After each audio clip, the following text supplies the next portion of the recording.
সব মিলিয়ে সেকালের কলকাতা।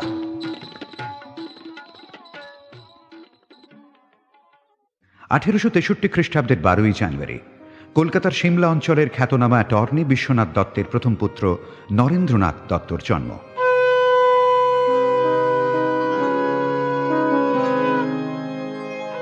দুরন্ত দামাল বিলে আশৈশব ঈশ্বর অনুরাগী।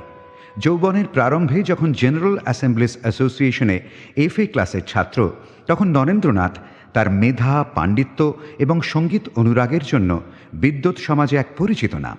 ঈশ্বর অনুরাগ, ঈশ্বর দর্শনের ব্যাকুলতা নরেন্দ্রনাথকে বাংলার ব্রহ্মজ্ঞানী সমাজে সকলের দ্বারে দ্বারে তাড়িত করে। নরেন্দ্রনাথের দিবারাত্রির জ্বলন্ত জিজ্ঞাসা, মহাশয়